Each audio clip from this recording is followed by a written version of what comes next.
സാറേ, UN general അസംബ്ലിയിൽ ഇന്നലെ പ്രസംഗിക്കാൻ എഴുന്നേറ്റ ബെഞ്ചമിൻ നെതന്യാഹുവിനെ ഒരു കൂട്ടം അംഗങ്ങൾ കൂക്കി വിളിച്ചാണ് എതിരേറ്റത്. എന്നാൽ മറ്റൊരു കൂട്ടം അദ്ദേഹത്തെ കൈയടിച്ചുകൊണ്ട് സ്വീകരിച്ചു. എന്താണ് അവിടെ സംഭവിച്ചത്? നെതന്യാഹു ഇതിനെ എങ്ങനെയാണ് നേരിട്ടത്? എന്താണ് ഈ കൂക്കി വിളിക്കും കൈയടിക്കും കാരണം? ഞാനതൊരു ഉദാഹരണം കൊണ്ട് പറഞ്ഞാലേ അത് മനസ്സിലാവും. അതായത് ഞാൻ പറയാൻ ഉദ്ദേശിക്കുന്നത്, memory is recent and history is nascent for the new gen journalist. അതെന്താണെന്നുള്ളത് ഞാൻ വ്യക്തമാക്കി തരാം. കഴിഞ്ഞ ദിവസം justice YV Chandrachud, DY Chandrachud, അദ്ദേഹത്തിൻ്റെ മകൻ ഒരു വിശേഷപ്പെട്ട പ്രസ്താവന നടത്തി. സാധാരണ മുൻ ചീഫ് ജസ്റ്റിസുമാർ പോലും ധൈര്യപ്പെടാത്ത. അദ്ദേഹം പറഞ്ഞത് ഒരു ഇടത് മാധ്യമ പ്രവർത്തകന്റെ ചോദ്യത്തിന് ഉത്തരമായിട്ട് ശ്രീനിവാസൻ ജെയിൻ. അപ്പോൾ ശ്രീനിവാസൻ ജെയിൻ്റെ കാലത്ത് സംഭവിച്ച കാര്യമെന്ന് പറയുന്നത്, ബാബറി പള്ളിക്കകത്ത് ശ്രീരാമ വിഗ്രഹം കൊണ്ടുവച്ചു. സമാധാനപരമായിട്ടുള്ള ഒരു പ്രക്രിയയായിരുന്നു, നെഹ്റുവിൻ്റെ കാലത്താണ്. അത് തെറ്റായി പോയില്ലേ എന്നാണ് അദ്ദേഹത്തിൻ്റെ ചോദ്യം. അതിനുശേഷം ബാബറി പള്ളി തകർത്തത് വിശ്വ ഹിന്ദു പരിഷത്തും ഒക്കെ കൂടി ചേർന്നിട്ട്, സ്വയം സേവകരും എല്ലാം കൂടെ ചേർന്നിട്ട്, കർസേവകർ എന്ന് മൊത്തത്തിൽ പറയുന്നവർ, ഇത് തകർത്തതും തെറ്റായി പോയില്ലേ എന്നുള്ളൊരു വീക്ഷണം. കുറച്ചു നേരത്തെ മൗനത്തിന് ശേഷം ചന്ദ്രചൂഡ് പറഞ്ഞു, നമ്മളൊക്കെ കാണുന്ന കാര്യങ്ങൾ മാത്രമാണ് നമുക്ക് ചരിത്രമെന്ന് പറയുന്നത്. അതിൻ്റെ ആഴത്തിലേക്ക് നമ്മൾ ഒരിക്കലും പോകുന്നില്ല, വായിക്കുന്നില്ല. ഒരു സുപ്രീം കോടതിയുടെ വിധിയുടെ അതിൻ്റെ പൂർണ്ണ ടെക്സ്റ്റ് വായിക്കാതെയാണ് നമ്മൾ അഭിപ്രായം പറയുന്നത്. എന്നതുപോലെ തന്നെ ചരിത്രത്തിൻ്റെ ആഴങ്ങളിലേക്ക് നമ്മൾ പരിശോധിക്കുന്നില്ല. അപ്പോൾ ശരി, ശ്രീരാമ വിഗ്രഹം കൊണ്ട് വെച്ചു, അതുകൊണ്ട് ഒരു അക്രമം ഉണ്ടായില്ല, ഒരു ചോരച്ചൊരിച്ചിലും ഉണ്ടായില്ല, സമാധാനപരമായിട്ടുള്ള പ്രക്രിയ നടന്നു, നിങ്ങൾ അത് കണ്ടു. പക്ഷേ അതിനു മുമ്പ് ഇന്ത്യയുടെ ഐശ്വര്യമായിട്ട് ഇന്ത്യൻ സംസ്കാരത്തിൻ്റെ വേരോട് ചേർന്ന് വളർന്നു വന്ന ഒരു മഹാവൃക്ഷം ശാഖപ്രശാഖകളായി നിന്നതുപോലെ നിന്നിരുന്ന ആ ശ്രീരാമക്ഷേത്രം, അതും ശ്രീരാമൻ്റെ ജന്മഭൂമിയായ അയോധ്യയിൽ ക്രിസ്ത്യാനികൾക്ക് യെരുശലേം പള്ളി പോലെ, മുസ്ലിങ്ങൾക്ക് മെക്ക പോലെ ഉണ്ടായിരുന്ന ക്ഷേത്രം തകർത്ത് തരിപ്പണമാക്കി അതിൻ്റെ അസ്ഥിവാരങ്ങൾ ഉപയോഗിച്ചൊരു പള്ളി പണിഞ്ഞിട്ട് അവിടെയുണ്ടായിരുന്ന മഹാശിവലിംഗം മണ്ണിൽ കുഴിച്ചുമൂടി, മറവിയിൽ മൂടി ഹിരണ്യപാത്രം കൊണ്ട് സത്യം മൂടുന്നത് പോലെ മൂടിയത് നിങ്ങൾ കാണുന്നില്ല, ഒരു ചരിത്രകാരനും കാണുന്നില്ല. അതുകൊണ്ടാണ് ഞാൻ പറഞ്ഞത്, ചരിത്രമെന്ന് പറഞ്ഞ് it is recent, it is nascent for the left journalist and left historians.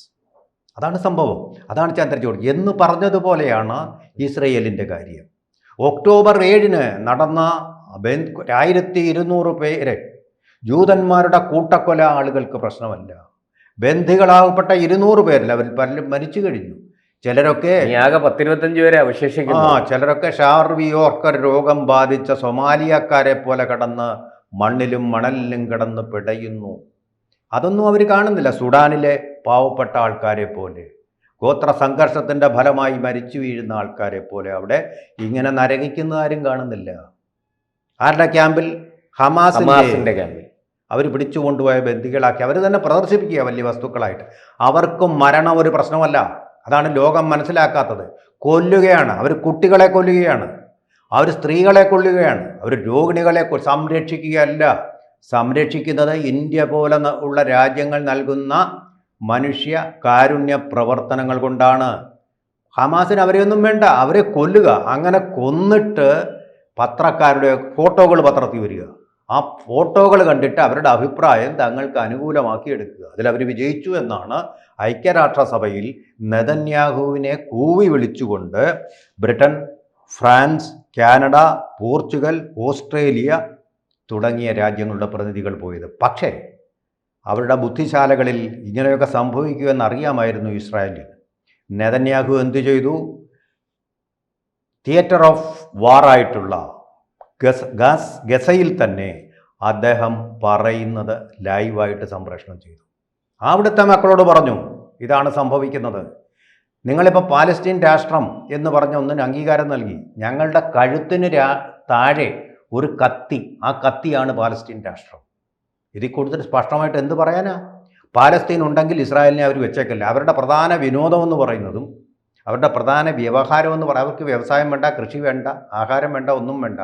ഖത്തറോ അങ്ങനെയുള്ള രാജ്യങ്ങളോ കൊടുക്കുന്ന പണം മതി, തുർക്കിയോ പാകിസ്ഥാനോ കൊടുക്കുന്ന പണം മതി. ഇസ്രായേൽ വിരുദ്ധത ഇസ്രായേലിനെ ഇല്ലാതാക്കി. ഹിന്ദു വിരുദ്ധത പോലെ ഒരു ഇസ്രായേൽ വിരുദ്ധത, ജൂത വിരുദ്ധത. ഇനിയും പിന്നോട്ട് നമ്മൾ നോക്കുമ്പോൾ ലോകത്തിലെ എല്ലാ ജനതയും ആട്ടി ഓടിച്ച, റോമാ സാമ്രാജ്യം വരെ ആട്ടി ഓടിച്ച, ഒരിടത്തും രക്ഷയില്ലാതെ, നിൽക്കക്കള്ളിയില്ലാതെ, ഒരു സൂചി കുത്താൻ സ്ഥലം പോലും കിട്ടാതെ അലഞ്ഞു തിരിഞ്ഞ് നടന്ന ഇസ്രായേലികൾക്ക് അഭയം കൊടുത്തത് ഇരുകൈകളും നീട്ടി സ്വീകരിച്ച ഇന്ത്യയാണ്. അതുപോലെയാണ് മറ്റു മതങ്ങളെയും സ്വീകരിച്ചത്, എല്ലാ മതങ്ങളെയും സ്വീകരിച്ചത്. ആ സ്വീകരിച്ചതിൻ്റെ നന്ദി ഇന്നും ഇസ്രായേലിനുണ്ട്. ഇന്ത്യക്ക് നാളെ ഭീഷണിയായിട്ട് വരുന്ന ബോംബ് ഞങ്ങൾ തകർത്തു തരാമെന്ന് അവർ വാക്ക് തന്നതാണ്. ഇന്ത്യ അവരുമായിട്ട് നയതന്ത്ര ബന്ധം പോലും സ്ഥാപിക്കാത്ത സമയത്ത് അത്ര നന്ദിയുണ്ട് അവരെ കൈനീട്ടി സ്വീകരിച്ചതിന്. അതെ, ദണ്ണമെടുത്ത് പറയുമ്പോൾ ഓഷ്വിറ്റ്സ് ക്യാമ്പുകളിൽ ആനി ഫ്രാങ്കിനെ പോലുള്ള ആളുകൾ അത് അനുഭവിച്ച പീഡനം പുസ്തകം വായിച്ചാൽ മനസ്സിലാവില്ല. നിങ്ങളൊരു ആനി ഫ്രാങ്ക് ആകുമ്പോഴേ അത് മനസ്സിലാവൂ. എന്തുമാത്രം പീഡനങ്ങളാണ് നാസി ഭരണകൂടം അവർക്ക് മേലഴിച്ചുവിട്ടത്. അതെ, ഇതുപോലെ പീഡിപ്പിക്കപ്പെട്ട ഒരു ജനത ലോക ചരിത്രത്തിൽ ഇനി ഒരിക്കലും ഉണ്ടാവരുത് എന്ന് മാത്രമേ പ്രാർത്ഥിക്കുന്നുള്ളൂ. അങ്ങനെയുള്ള രാജ്യത്തിന് വേണ്ടി അതിൻ്റെ ഒരു തുണ്ട് ഭൂമി കേരളത്തോളം പോലും ഇല്ല. ആ ഭൂമി അവരുടെ വ്യവസായം, കൃഷി ഇതൊക്കെ വളർത്തി സമ്പൽ സമർത്ഥമായ രാഷ്ട്രമായി. അപ്പോൾ ലോക വിപണിയെ നിയന്ത്രിച്ചുകൊണ്ടിരിക്കുന്ന ഇസ്രായേൽ രാജ്യമായി മാറ്റിയപ്പോൾ അതിനെ തകർത്ത് കളയണം.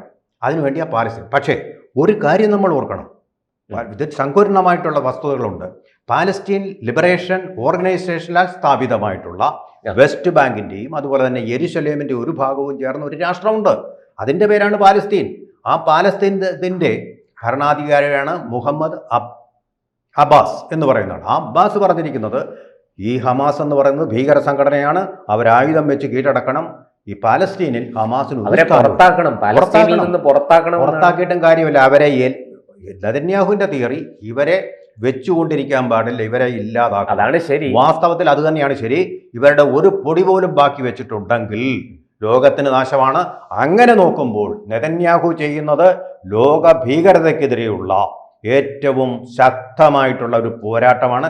തൻ്റെ ഇടത്തോടു കൂടി യാതൊരു വിധമായിട്ടുള്ള അർത്ഥശങ്കയ്ക്കും ഇടയില്ലാത്ത വിധം, ഹിപ്പോക്രസി ഇല്ലാതെ ടെററിസത്തിനെതിരെ പോരാടുന്ന ഒരേ ഒരാൾ, അയാളുടെ പേരാണ് ബെഞ്ചമിൻ നെതന്യാഹു.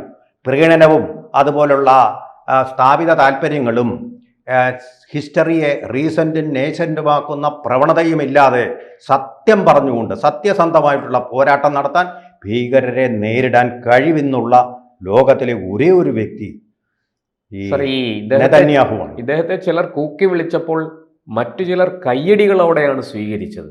അതായത് നെതന്യാഹുവിന് പിന്തുണയും വർദ്ധിക്കുന്നു എന്നല്ലേ അതിന്റെ അർത്ഥം? അത് ഏത് രാജ്യങ്ങളാണ് പിന്തുണയ്ക്ക് വേണ്ടി കൈയടിച്ചത് വ്യക്തമല്ല. അത് പക്ഷെ പിന്തുണ അമേരിക്കയല്ല, ആരും ഇല്ലിപ്പോ ഇവർക്ക് സഹായം.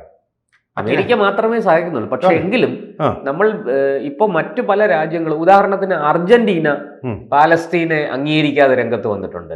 അവർ ഇസ്രായേലിന് പിന്തുണ കൊടുക്കുന്നു. അവർ പറയുന്നത് ഈ പാലസ്തീൻ എന്ന് പറയുന്ന, അപ്പൊ അത് ഇവിടെ തന്നെ മാധ്യമങ്ങളിലൊക്കെ വലിയ വാർത്തയായി. അപ്പോ ഇവിടെ മെസ്സി ഇപ്പൊ കൊണ്ടുവരികയാണല്ലോ, അർജന്റീനയുടെ താരം.